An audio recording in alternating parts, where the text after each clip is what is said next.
열 재앙에 대하여 말씀을 살펴보고 있습니다. 오늘은 이제 8번째 그리고 9번째 재앙에 대한 말씀을 가지고 하나님이 주신 그 교훈이 무엇인지 한번 생각해 보기로 하겠습니다.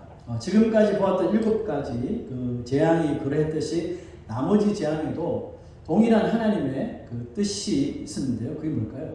그것은 너희는 내가 여호와인 줄을 알리라. 이 재앙을 통해서 너희들은 더욱더 하나님이 누구신지, 여호와가 누군지 알게 되리라 이거거든요.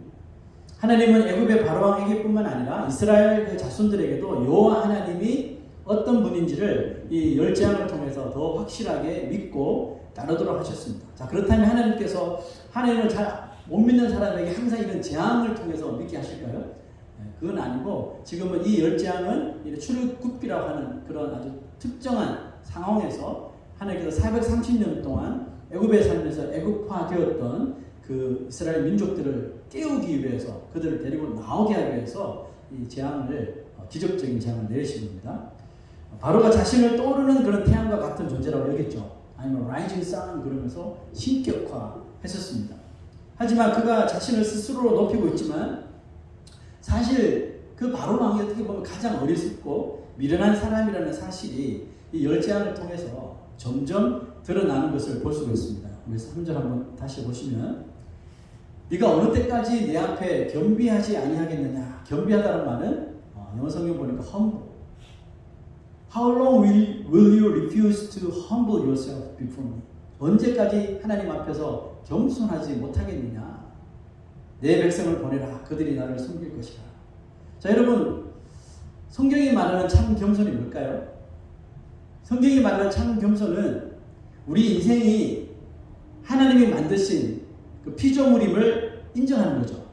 먼저 인정하고 또 그것을 깨닫고 창조주 하나님의 명령과 하나님의 계획과 하나님의 뜻에 이제 나의 뜻, 나의 생각, 나의 스케줄까지도 다 맡겨드리는 것을 성경은 참 겸손이다 이렇게 말하는 거예요. 그러므로 누구든지 하나님 앞에 이런 참 겸손을 보이는 사람이 있다면 하나님께서 그 인생을 책임져 주시겠죠. 왜? 자기한테 다 올인했으니까. 그죠? 그 하나님께서는 다윗을 이뻐하신 것이 다윗은 whole heart, 온 마음, 전심으로 그러니까 다 그냥 하나님께 하나님의 주권에 그냥 다 맡겨버리고 그래서 다윗의 축복을 받은 거예요. 우리도 마찬가지거든요. 참 겸손. 하나님께서 모든 것을 주관하시고 아까 우리가 찬양했던 것처럼 나의 처음과 끝을 주관하시는 분 하나님이시니까 다 맡겨드려야지. 이렇게 맡겨드리는 자는 하나님께서 책임져 주실 수밖에 없는 거예요. 이게 하늘나라의 보험이라는 겁니다. 세상 나라의 보험만 여러분 믿지 마시고 하나님 나라의 보험을 믿으시는 거예요. 그래서 하나님께서는 그 인생을 어떤 상황에서도 지켜주시고 환난 가운데서는 특히 그 영혼을 건져주시는 것입니다. 오늘 말씀 보니까 내 백성을 보내라. Let my people go. 출애굽기에 정말 아주 대명사라고 할 그런 구절이죠. 내 백성을 보내라. 이것은 첫 번째 재앙부터 시작해서 계속해서 반복되는 말이죠. 자, 내 백성을 보내라는 이 말씀처럼 바로왕이 이스라엘 자손을 계속 붙들고 있잖아요. 절대 못 보내. 그러면서. 근데 하나님께서는 바로왕이 결국 이스라엘 자손들을 다 보낼 때까지 이 명령은 절대로 멈추지 않겠다는 그런 뜻이잖아요. 이것처럼 하나님은 마치 사자 입속에 갇혀있는 어린 양을 구하기 위해서 끝까지 추적해 사자의 입을 벌리고 어린 양을 구출해낸 그 다윗처럼 사랑하는 하나님의 백성들을 마귀가 다스리는 이 세상에 그냥 방치해 두지 않으시는 거예요. 그죠? 하나님께서 오늘도 지금도 이 악한 세대를 향하여 악한 마귀를 향해 말하는 거예요. Let my people go. 내 백성을 보내라 라고 말씀. 그가 항복할 때까지 하나님께서 이 명령을 절대로 거둬들이지 않는다. 역대하 7장 14절 말씀 보시면 이런 말씀이 있습니다. 시작. 내 이름으로 일컫는 내 백성이 그들의 악한 길에서 떠나 스스로 낮추고 기도하여 내 얼굴을 찾으면 내가 하늘에서 듣고 그들의 죄를 사하고 그들의 땅을 고칠지라. 여기도 또 나오죠. humble themselves. 그들의 악한 길에서 떠나 스스로 낮추는 것. 무슨 뜻이라고요? 하나님을 인정하는 것. 이제 봤더니 내가 세상에서 죄악 가운데 살았지만 내가 사는 것이 아니라 하나님이 내 안에서 사시는 거구나. 그것을 깨닫고 자기를 낮추는 사람, 그 하나님의 얼굴을 찾고 구하는 자를 어떻게 도우신다고요? 하늘에서 그 기도 소리를 듣고 그들의 죄를 사하시고 그들의 삶을 고쳐주신다고 하십니다. 아무리 악한 자라 할지라도 그들의 악한 행실을 깨닫고 하나님께 돌아오는 자에게는 언제나 하나님은 하나님의 긍휼과 자비를 무한대로 베풀어 주심을 믿습니다. 자, 우박재앙을 저번 주 얻어맞았죠. 저번 주 맞은 건 아니지만 7번째 재앙으로 애굽이 얻어 터지고 애굽 땅이 완전히 초토화가 되어버렸어요. 그러다 제일 먼저 이 현실을 드디어 깨달은 사람이 이제 나타나는데 바로왕이 아니라 바로 바로왕의 신하들이었다는 거죠. 자, 7절 한번 봅시다. 시작. 바로의 신하들이 그에게 말하되 어느 때까지 이 사람이 우리의 함정이 되리까? 그 사람들을 보내어 그들의 하나님 여호와를 섬기게 하소서. 왕은 아직도 이 애굽이 망한 줄을 알지 못하십니까? 아주 가슴을 팍 두들기는 폭탄 같은 이야기를 한마디 하죠. 왕은 아직도 애굽이 망한 줄을 알지 못합니다. 이 애굽 백성들 다 아는데 지금 왕 혼자만 깨닫지 못하고 있다는 거예요. 바로의 신하들은 하나님을 무시하는 것이, 하나님의 그 능력을 인정하지 않는 것이 결국 망하는 길이라는 것을 이 재앙을 통해서 발견하게 된 거예요. 7번째 재앙이 딱 떨어지니까 이제 깨달은 거예요. 야, 하나님은 우리가 어떻게 할 수 있는 존재가 아니네. 그죠? 처음에 막 자기의 마술과 요술로 막 따라 해보기도 했지만 안 되는 거예요, 이제는. 우리랑 차원이 다른 존재, 인정하는 거죠. 그러나 바로왕은 갈수록 더 악하고 어리석은 행동을 계속하고 있습니다. 왜 이와 같은 현상이 바로왕에게, 또 이 시대, 이 세상 가운데 하나님을 인정하지 못하는 사람들에게 왜 이와 같은 현상이 일어나는 걸까요? 솔로몬은 잠언에 이렇게 그 이유를 설명합니다. 시작. 여호와를 경외하는 것이 지혜의 근본이거늘 미련한 자는 지혜와 훈계를 멸시하느니라. 인간의 모든 지식과 지혜의 시작이 어디 있다고요? 하나님을 온전히 믿는 것에서부터 그것이 지혜가 비로소 시작된다는 뜻입니다. 이 진리를 믿지 못하고 오히려 무시하고 멸시하는 자는 어떻게 된다고요? 바로왕처럼 이 세상에서 가장 어리석은 사람이 될 수밖에 없고 결국은 어리석은 결말을 마주할 수밖에 없게 된다는 사실입니다. 자, 여러분, 첫 번째 이 재앙을 통해서, 8번째 재앙을 통해서 저는 겸손이라는 단어를 한번 떠올려 봤는데, 이 겸손의 반대는 뭡니까? 겸손의 반대는 교만이죠. 그죠? 성경은 왜 교만이 패망의 선봉이 되는지 이 바로왕의 이 고집스러운 교만함을 통해 적나라하게 보여주고 있습니다. 신하들의 그 만류로 인하여 바로왕은 자기의 고집을 잠시 내려놓는 듯 했죠. 그럼에도 불구하고 아주 얄팍한 수를 또 쓰게 되는데 이스라엘 자손을 보내주긴 하겠는데 조건을 내겁니다. 읽어봅시다. 시작. 바로가 그들에게 이르되 내가 너희와 너희의 어린아이들을 보내면 여호와가 너희와 함께 함과 같으니라. 보라, 그것이 너희에게는 나쁜 것입니다. 그렇게 하지 말고 너희 장정만 가서, 남자만 가라합니다. 여호와를 섬기라. 이것이 너희가 구하는 바니라. 이에 그들이 바로 앞에서 쫓겨나니라. 말도 안 되는 소리라 이렇게 이야기했겠죠. 그래서 다시 쫓겨났어요. 바로 하는 말 이해가 됩니까? 무슨 뜻입니까? 쉽게 말해서 너희들은 절대로 나를 벗어나지 못한다. 결국 바로왕은 끝내 고집을 버리지 못하고 하나님 앞에 방자에 행했어요. 구약성경에 보면 이 백성들이 나에게 방자에 행하는도다. 방자에 행하는 자에게는 멸망밖에 없다고 성경은 말하고 있잖아요. 자, 그렇게 메뚜기 재앙의 경고는 경고로 끝나지 않고 현실로 들이닥치게 되었습니다. 그림을 찾아봤는데 이것보다 더 심각했겠죠. 온 하늘을 덮어서 보이지 않을 정도로 메뚜기가 나타났다고 했습니다. 자, 14절 15절 한번 메뚜기 재앙이 어떻게 일어나는지 봅시다. 메뚜기가 애굽 온 땅에 이르러 그 사방에 내림에 그 피해가 심하니 이런 메뚜기는 전에도 없었고 후에도 없을 것이라. 메뚜기가 온 땅을 덮어 땅이 어둡게 되었으며 메뚜기가 우박에 상하지 아니한 밭의 채소와 나무 열매를 다 먹었으므로 애굽 온 땅에서 나무나 밭의 채소나 푸른 것은 남지 아니하였더라. 자, 여기서 14절에 이런 메뚜기는 전에도 없었고 후에도 없을 것이라, 이 구절을 한번 생각해 봤습니다. 자, 여러분, 이것은 단지 요즘도 아프리카나 중국이나 이런데 곡창지대에 이런 메뚜기의 습격이 있다고 하잖아요. 그런데 여기서 나오는 이 메뚜기 재앙은 자연적인 재해로 인함이 아니라 피조물들의, 하나님께서 창조하신 모든 피조물들의 인앤아웃을 누가 컨트롤하십니까? 하나님이 컨트롤하시잖아요. 그러므로 이 메뚜기 재앙은 하나님의 명령으로 인한 것이기 때문에 이 바로와 이 애굽 땅은 메뚜기 재앙의 최악을 보게 된 것입니다. 그래서 이 메뚜기 재앙은 전에도 없었고 후에도 없을 것이라고 말합니다. 여러분, 하나님이 우리에게 주시는 채소, 또 식물들, 또 신선한 과일들 우리만 먹습니까? 누가 먹어요? 곤충들이 먹죠. 곤충도 먹고 당연히 메뚜기도 먹고요. 지금도 아마 먹고 있을걸요. 이런 생각 한번 해보세요. 만약에 이 곤충들이 그냥 막 먹어 제끼면 과연 우리에게 무슨 일이 벌어질까? 무슨 일이 벌어질 거예요, 그죠?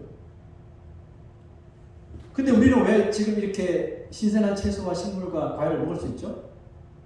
하나님께서 엄청나게 많은 이 세상의 곤충들이 급식 제한을 해주십니다. 너희들 너만큼은 먹어. 나머지는 인간들이 먹어야 되니까. 좀 만화 같은 이야기지만 이게 맞는 말 아니에요? 왜 하나님이 모든 피조물들의 인앤아웃을 다 주관하시니까? 그들이 먹는 밸런스를 잘 맞추어 먹고 있는다는 사실이, 여러분, 이게 우리의 은혜라니까요. 혹시라도 여러분들 풀에 곤충이 막 풀을 먹고 있으면 그래 밸런스를 유지해서 너무 고맙다 이렇게 해줘야 돼요. 하나님 말씀 잘 듣고 있는 거예요. 그런데 하나님께서 만약에 그들에게 너희들 지금 먹는 만큼 너희들 먹는 거에 there's no limitation, 오늘부터 free, 너 먹고 싶은 대로 다 먹어, 이렇게 만약에 선포해 버리시면 우리는 더 이상 먹을 것이 없어지게 될 것입니다. 소 잃고 외양간 고치려는 이 바로왕의 교만은 또 한 번 하나님의 그 무서운 재앙을 애굽 사람들이 경험하도록 만든 원인을 제공합니다. 그나마 우박 재앙을 피해서 남아있었던 채소나 나무 열매 등 이제 아예 푸른 색깔 자체가 남지 않도록 그냥 깡그리 다 그냥 먹어 치워버리도록 해버렸습니다. 여러분, 한 사람의 교만이 한 나라를 위태롭게 할 수 있죠. 러시아의 그 푸틴 대통령 한 사람 교만이죠.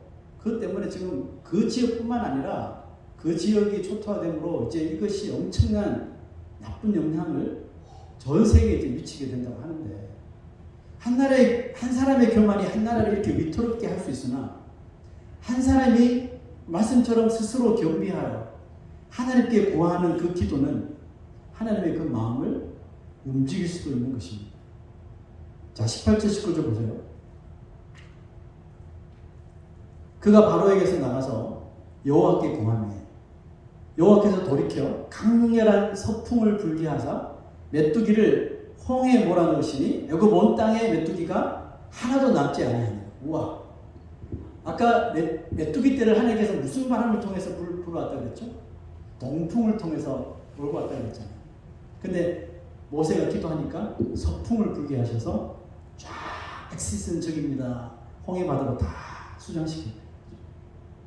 한 사람이 스스로 겸비하여 하느님 앞에 구할 때 이와 같은 역사가 일어납니다.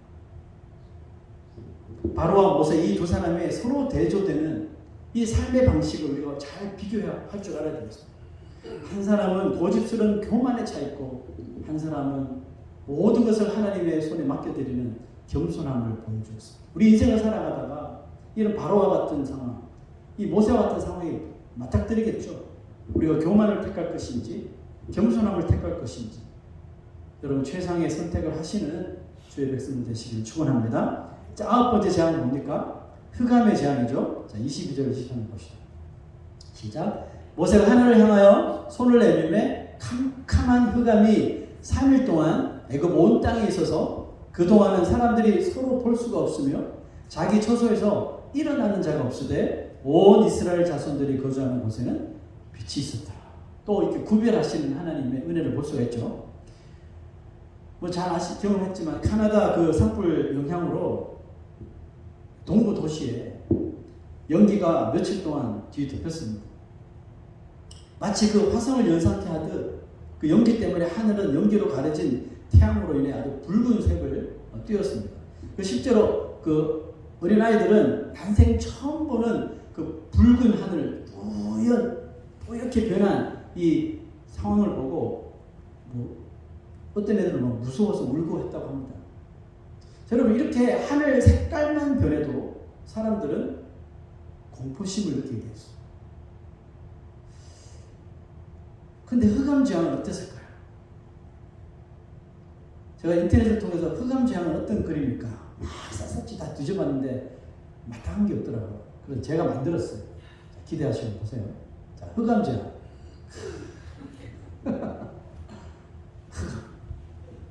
성경에 뭐라고 했습니까? 서로 볼 수 없고 일어날 수도 없을 정도의 공포심을 느꼈다.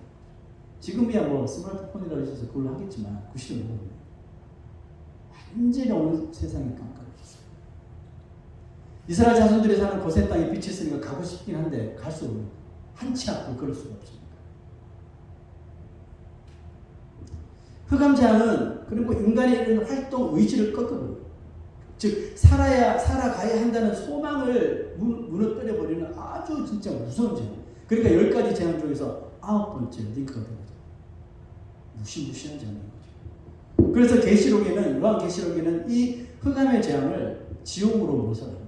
한번 볼까요? 시작. 등불 빛이 결코 다시 네 안에서 비치지 않아요. 지옥인 거죠. 살아있지만 살아있는 것 같지 않아요.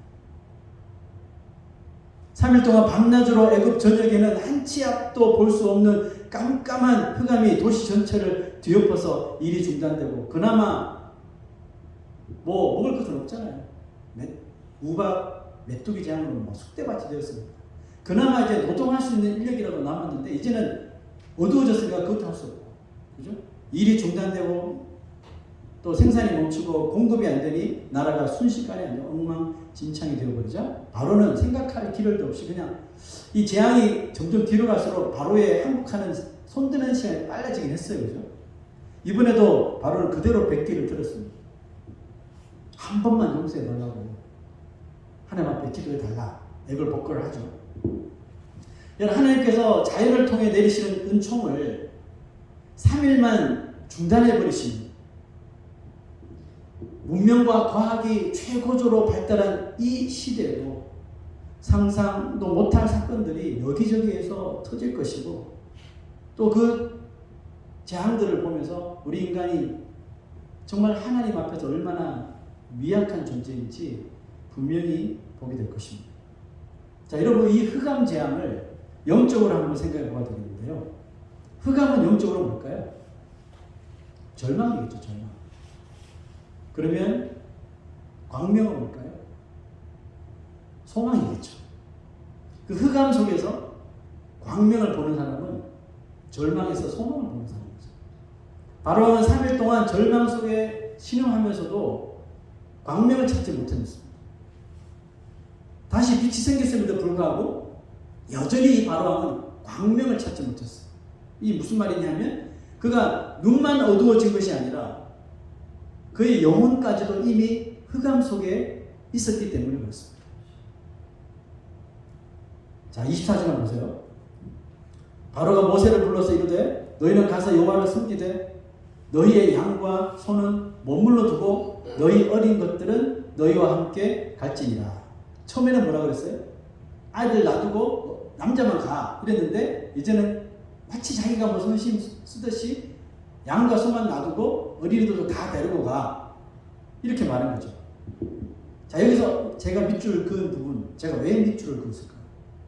너희는 양과 소는 머물러 두라. 바로왕의 이 영혼이 흑암 속에서 하나님을 보지 못하게 만드는 것이 바로 이것입니다. 뭐죠? 욕심. 사람은 다 보내더라도 양과 소는 못 보낼 만큼 물질에 집착한 사람이 바로 바로왕이었다는 것이 이 9번째 재앙을 통해서 드러난 것입니다. 이처럼 하나님께서 재앙을 통해서 자기가 가지고 있는 그러나 깨닫지 못했던 나 자신에 대해서 계속 보이게 하는 거예요. 보여주는 거예요. 첫째 재앙, 두 번째 재앙 할 때 이 사람이 욕심 많은 사람들이 몰랐잖아요. 근데 보니까 드러나는 거예요. 욕심이 잉태하여 죄를 낳고 죄가 자라서 사망이 된다고 그랬잖아요. 교만이 결국 패망을 만들듯이 인간의 욕심 또한 결국은 이것을 놓지 못하면 우리를 사망에 이르도록 만든다는 것입니다. 영적인 흑암에 빠지는 것은 애굽에 내린 눈으로 볼 수 있는 흑암 재앙보다도 훨씬 더 심각한 문제이고, 지금 애굽에 내려진 이 흑암의 재앙은 애굽 사람들, 특별히 바로왕에 있는 이 영적인 흑암의 재앙은 이 시대에 살아가고 있는 하나님을 알지 못하는 사람들에게도 똑같이 나타난 재앙이라는 것입니다. 가끔씩 세상에 믿기지 않는 사건 사고가 일어나죠. 사람들이 죽고 어린아이들이 막 희생당하는 일이 벌어지죠. 그럴 때 사람들은 하나님을 찾지 않습니다. 아니, 찾죠. 찾긴 찾는데 하나님은 그때 어디 계셨느냐? 하나님이 전능하신 하나님이라면 왜 그때 이 아이들의 생명을 지켜주지 못했느냐? 한번 말해봐 라고 불평과 원망을 틀어놓죠. 그들이 원하는 하나님은 어떤 하나님일까요? 마치 그 마블에 나오는 그 슈퍼히어로 같은 하나님을 기대하는 것이죠. 근데 이렇게 한번 생각해 보십시오. 하나님은 자신의 독생자가 십자가에서 아무 죄도 없는 당신의 독생자가 하늘의 모든 보좌를 권세를 다 내려놓고 인간을 몸으로 성육신하셔서, 그것도 부족해서 인간들의 죄 때문에 십자가 달리시고 침뱉음을 당하시고 손에 못 박힘을, 발에 손발에 못 박힘을 당하고 허리에 창에 찔리시고 모든 살이 찢어지시고 모든 피를 인간에 의하여 흘림을 당할 때 하나님은 묵묵히 지켜보고만 계셨다는 거죠. 여기에 대해서 왜 아무 말도 하지 못하는 거예요? 왜 하나님 어디 계시냐고 왜 말 못하냐는 거죠. 왜 하나님께서 그 독생자가 그렇게 찢기심을 당하고 피 흘리심을 당할 때 능력 있으신 하나님이 왜 아무 행동도 아무 액션도 취하지 않으셨어요? 우리는 알잖아요. 이유가 딱 한 가지잖아요.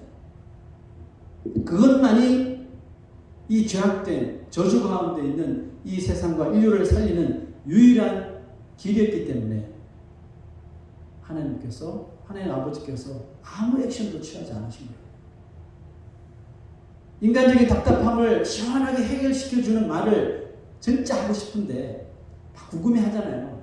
내가 이게 다 이해되면 내가 믿을게, 이런 사람들 있잖아요. 그럼 우리가 다 해주고 싶어요. 근데 못하잖아요. 그게 우리 한계거든요.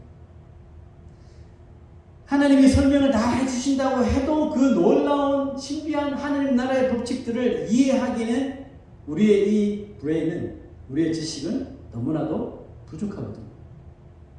무엇보다 인간이 하나님의 일들을 속속들이 알 수 있고, 만약에 하나님께서 그래? 그렇게 알고 싶어? 그래, 그럼 내가 너희들의 브레인을 한번 업그레이드 시켜줄게 해서, 만약에 하나님의 그런 하늘의 비밀들을 우리가 낱낱이 다 하나님에 대해서, 하나님의 속성에 대해서 다 파악하고 알게 되었다고 가정합시다. 과연 그 인생들이 하나님을 의지하게 될까요? 천만의 말씀이죠. 지금 이 재앙이 계속 벌어지는 것을 눈으로 지금 다 보잖아요. 그런데도 불구하고 재앙은 점점 더 강해지는데도 불구하고 바로는 마음을 바꿀 생각이 없는 거예요. 이게 인간이라니까요. 하나님이 기적적인 능력을 보여주시면 인간이 믿을 것 같죠. 믿는 것처럼 보이지만 결국은 안 믿게 돼 있어요. 그게 인간들이 가지고 있는 죄의 본성이라는 것입니다. 그러나 하나님을 인격적으로 믿는 자들은 흑암 속에서 광명을 얻은 그 이스라엘처럼 하나님의 섭리를 깨닫게 될 겁니다. 그죠? 하나님의 섭리를 깨달을 뿐만 아니라 그런 고난 속에서도 하나님은 여전히 우리를 사랑하신다. 하나님은 사랑이시라고 스스로 고백하게 될 것입니다. 눈에 보이면 믿겠다는 사람에게 하나님은 하나님을 보여주시지 않으십니다. 왜냐하면 영적인 흑암에 있는 사람은 보아도 들어도 결국 믿음을 가질 수 없기 때문에 그렇습니다. 바로왕은 모세가 전하는 하나님의 말씀의 빛을 이미 거부했기 때문에 그 8가지의 재앙을 눈으로 보아도 계속해서 마음이 강팍해지고 완악해졌던 이유인 것입니다. 자, 여러분, 단지 3일 동안의 흑암이 이렇게 무서운데 영원한 어두움은 얼마나 무섭고 두렵겠습니까? 사랑하는 교회 여러분, 흑암에 사는 것이 얼마나 고통스러운 것인지 하나님께서 이것을 너무나도 잘 아시기 때문에 이 세상을 창조하실 때 제일 먼저 하신 것이 뭐예요? 빛을 만들어주죠. Let there be light. 빛을 먼저 만들어주십니다. 그러나 그 빛만으로는 우리의 교만하고 이 욕심으로 가득 찬 우리의 이 죄를 볼 수가 없기 때문에 우리의 죄를 볼 수 있는 이 마음의 눈을 밝게 하시려고 그 예수 그리스도를 이 땅에 보내주신 것입니다. 우리 요한복음 1장 9절에서 13절 한번 천천히 읽어보시죠. 시작. 참 빛, 곧 세상에 와서 각 사람에게 비추는 빛이 있었나니 그가 세상에 계셨으며 세상은 그로 말미암아 지은 바 되었으되 세상이 그를 알지 못하였고 자기 땅에 오매 자기 백성이 영접하지 아니하였으나 영접하는 자, 곧 그 이름을 믿는 자들에게는 하나님의 자녀가 되는 권세를 주셨으니 이는 혈통으로나 육정으로나 사람의 뜻으로 나지 아니하고 오직 하나님께로부터 난 자들이니라. 아멘. 여러분, 우리가 이 시간 이 자리에 모여서 하나님을 예배하고 하나님의 말씀을 진리임을 아멘 아멘 하면서 믿을 수 있는 것이 무엇 때문이라고요? 혈통이 아니에요. 믿는 집안에 태어났기 때문에 유리하긴 하겠지만 그게 아니래요. 육정으로도 아니래요. 사람에게 누구를 통해서 전도받았기 때문에 그것도 아니래요. 사람의 뜻도 아니래요. 오직 하나님께로부터 난 자들이라. 이미 창세전에 예수 믿도록 하나님의 백성으로 택함 받은 자에게 이미 그 마음에 믿도록 이미 지어진 자이기 때문에 하나님의 은혜로 예수 그리스도를 영접하고 또 하나님의 자녀가 되는 그 권세를 얻게 되었다는 사실입니다. 말씀 마칩니다. 오늘 8번째, 9번째 재앙을 통해서 바로의 교만과 욕심이 자신뿐만 아니라 자신의 가족 또 애굽 땅을 망하게 만들었음을 우리가 보았습니다. 교만과 욕심은 이렇게 하나님을 보지 못하게 우리의 눈을 가리는 죄악 중에 참 무서운 죄악이라는 것을 명심하십시오. 그러므로 교만과 욕심에서 떠나 그 반대의 말인 겸손과 만족의 자리에 앉을 수 있도록 오늘 참 빛이 되신 예수 그리스도를 여러분 오늘도 새로운 마음 보세요. 영접하는 자, 그 이름을 믿는 자들의 하나님의 자녀가 되는 권세를 주셨습니다. 믿어요.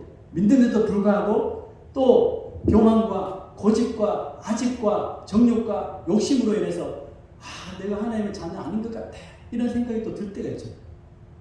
어떻게 하라고요? 다시 새로워지는 거예요. 나는 하나님의 자녀야. 하나님의 백성이다. 새로운 마음으로 다시 한 번 더 믿게 되시기를 주의 이름으로 축원합니다. 다 같이 일어나셔서 헌신의 찬송 이렇게 부르겠습니다. 믿음이 없이는 하나님을 기쁘시게 하지 못하니 이 찬양 가사를 생각하며 마음을 다해 찬양했습니다. 주님 제 마음이 너무 둔해서 주님을 볼 수 없습니다. 이 땅에 속하여 이 땅만 보다가 주님 손을 놓쳤습니다. 나는 나그네로 왔는데 왜 주저앉게 되었나. 나는 천직인데 언제부터 내 삶의 주인이 되어버렸나. 믿음이 없이는 기쁘시게 못하나니 고된 수고도 다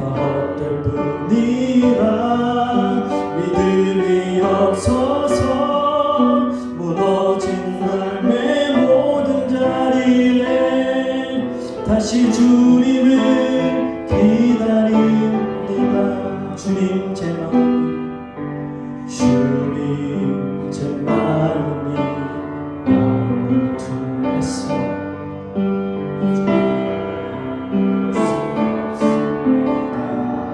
이 땅에 속한 이 땅만 보다가 주님 손을 놓쳤습니다.